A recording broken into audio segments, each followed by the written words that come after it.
Olá pessoal, eu sou Guilherme Araldi, fundador e co-CEO da Legatus. Hoje a gente estreia aqui o Capital de Ideias. É uma série de vídeos em que nós convidamos clientes da Legatus para falar um pouco sobre sua trajetória como executivo, como empreendedor e falar um pouquinho dos desafios e do momento atual da empresa em que eles atuam. E para começar essa rodada, nós trouxemos aqui o Marco Terenzi, CFO da Kitchens. Marco, tudo bem? Tudo bem, Guilherme, e você? Bem também. Obrigado por topar, participar dessa conversa aqui com a gente. Eu gostaria que você começasse contando um pouco sobre a Kitchens, né, o que a empresa faz, que tipo de produto, qual é o posicionamento dela e os principais desafios que você hoje enfrenta na cadeira de CFO da companhia.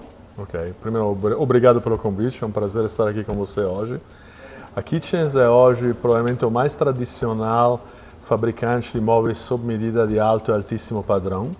Uma empresa que fez no ano passado 60 anos de história e que sempre foi uma das lideranças em termos de inovação, de qualidade, de produtos de altíssimo valor agregado e que hoje vem passando por uma fase de rejuvenescimento, de transformação, na qual a gente vem modificando um pouco a imagem da Kitchens, recriando aquilo que foi um pouco essa função de locomotiva do mercado brasileiro, moveleiro de alto padrão, que ela sempre teve e que nos últimos anos não foi mais com esse mesmo nível de liderança que no passado.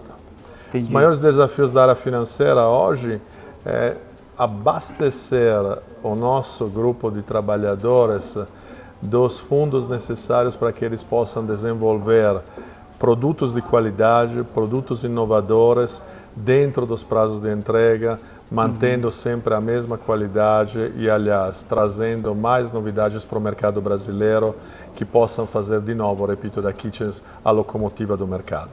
Legal. A Kitchens ela é uma marca, uma das mais tradicionais do mercado, né? E o produto, o posicionamento é de altíssimo padrão. Sim. Como trazer inovação para uma empresa como a Kitchens, tão tradicional, que você precisa realmente inovar, mas é uma inovação que não te permite errar, né? Normalmente inovação e erro ele está conectado, mas no caso da Kitchens, eu imagino que deva ser diferente, né? Para fazer isso, a Kitchens basicamente está voltando a manter contatos muito mais estreitos com os grandes fabricantes mundiais de produtos de alto padrão, de grande qualidade do mercado, principalmente europeu, mercado italiano, mercado austríaco, mercado alemão. Manter sempre um olho muito atento às novidades que o mercado proporciona, em termos de tudo, desde os insumos mais básicos até laminados, até outros produtos de altíssima tecnologia e que nós queremos sempre trazer em anteprima para o mercado brasileiro. E para fazer isso, depois dentro da fábrica, acabamos uma automação muito grande de todo o processo fabril, trouxemos uma nova linha de máquinas e esse faz com que hoje a Kitchens tenha produtos de qualidade assemblados em máquinas de qualidade, trazendo do exterior os produtos, de novo, da mais alta qualidade. Legal, legal. E assim, usando a Kitchens como um exemplo, né, pensando no modelo de negócio dela, quais são os principais desafios que empresas como a Kitchens enfrentam na área financeira? Né? Eu imagino que seja ciclo operacional, ciclo financeiro, produção, prazo de contas a receber. Então, quais são assim, os principais desafios? O principal desafio é que tudo aquilo que vem sendo feito na Kitchens hoje basicamente requer uma capacidade de captação e uma disponibilidade de capital muito alta para um retorno relativamente longo. Isso faz com que o custo financeiro do Brasil inviabilize muitas vezes projetos desse tipo.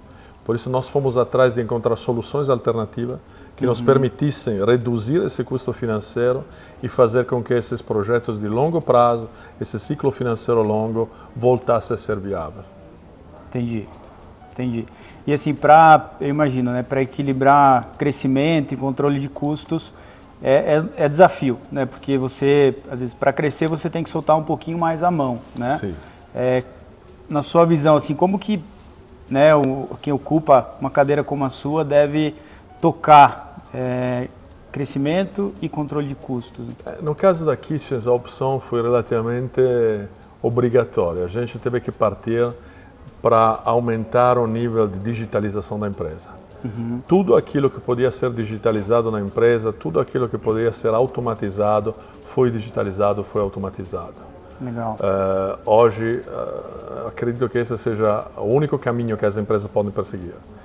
Ou seja, colocar os homens, as pessoas, os seres humanos onde eles verdadeiramente agregam valor. Todo o restante, todas as operações rotineiras, repetitivas, não podem ser realizadas, infelizmente, devido ao custo, por seres humanos, mas têm que ser digitalizadas e automatizadas. Legal, legal. E assim, pensando na Kitchens daqui para frente, né? Uma empresa com uma história longa, né? Mas assim, qual é o sonho grande hoje da Kitchens? Quais são os planos? Aonde que a Kitchens quer chegar em 2, 3, 5 anos? A Kitchens é uma empresa que tem que voltar a ser jovem. Eu gosto de dizer que a Kitchens é uma menina de 60 anos. E a Kitchens tem que crescer, tem que voltar a crescer pesadamente. Tem muito espaço ainda que pode ser ocupado no mercado. Temos concorrentes extremamente qualificados, muito preparados, empresas extremamente sérias. Mas a Kitchens tem que fazer valer o nome dela e voltar a crescer, voltar a liderar esse mercado do alto padrão, dos planejados de alto padrão.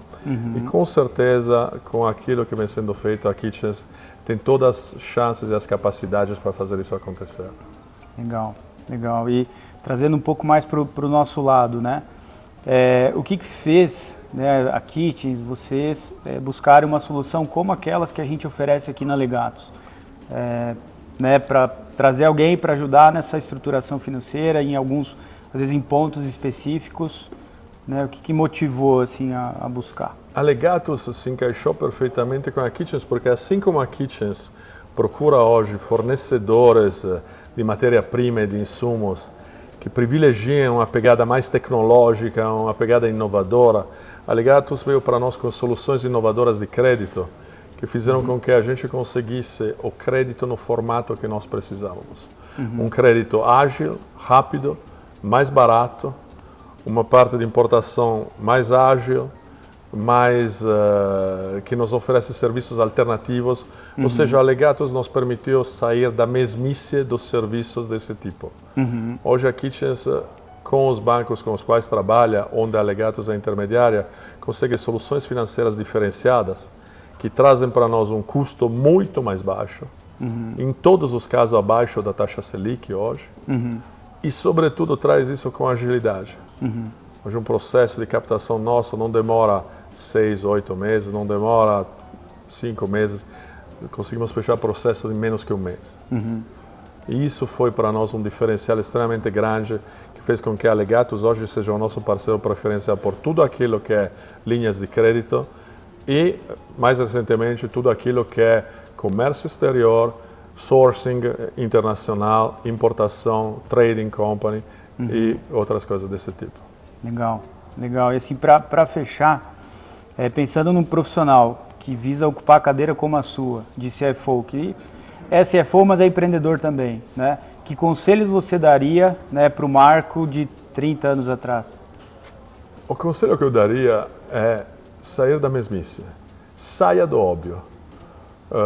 Se a gente tivesse ficado no óbvio, hoje a gente estaria aqui negociando linhas de FGI, linhas básicas bancárias. Porque é óbvio que as pessoas têm o interesse de te oferecer aquilo que elas mais dominam, o produto de prateleira. Hoje o produto de prateleira não é interessante. Assim como a Kitchens não oferece um produto de prateleira para o seu cliente, não existe um Kitchens igual ao outro. Tudo é sob medida. A Legatos, para nós, ofereceu essa saída do óbvio. E por isso o que eu falo para um eventual futuro CFO, não se limita ao óbvio, saia da primeira opinião, vai atrás de alternativas, que existem alternativas, sim senhor. Sim. E o mercado brasileiro tem elas e tem que ser procurada. Sim, legal. Um pouco do que a gente fala assim para os clientes, né? Às vezes o que a gente faz nada mais às vezes de cobrir uma lacuna de conhecimento ali que existe por N fatores, né? Os produtos que a gente ajuda a estruturar, eles são produtos de prateleira dos bancos, mas os bancos no geral não têm tanto incentivo às vezes para oferecer essas estruturas, né? E realmente, assim, né, o capital barato, ele existe no mundo. No Brasil ainda não, porque a taxa básica aqui é muito alta, né? Mas no mundo realmente tem capital barato e dá para acessar com os bancos que o cliente já tem relacionamento, como a Kitchens já tinha com os bancos também, que a gente começou a intermediar, né? Mas sem dúvida, você vê a tendência lá fora, em muitos países, muitos bancos centrais já começaram a reduzir taxa. Sim. Ou seja, essa tesoura entre as taxas lá fora e as taxas brasileiras se ampliou ainda mais. A Legatus preenche essa tesoura para os clientes, criando oportunidades de taxas melhores e de condições de capitalização melhor. Legal, legal. Agora uma curiosidade, não sei se você tem essa informação, mas uma empresa, né, não sei se o pessoal percebeu, mas o Marco ele é italiano, né? Na Itália, qual a taxa de juros de uma empresa? Olha, uma taxa média na Itália que eles considerariam razoável para trabalhar, uma empresa de médio e grande porte, 4 a 5% ao ano. Aí dá para crescer bastante, né? Dá para planejar mais, dá para investir mais, que o retorno não é comprometido por uma taxa de 20 ou 25% ao ano. Legal. Marco, obrigado pelo seu tempo, obrigado por gravar essa conversa e daqui a um tempo a gente marca outra para você contar como é que estão os planos e o que está acontecendo lá na Kitchens. Será um prazer e com certeza teremos boas histórias para contar. Beleza, fechado. Obrigado.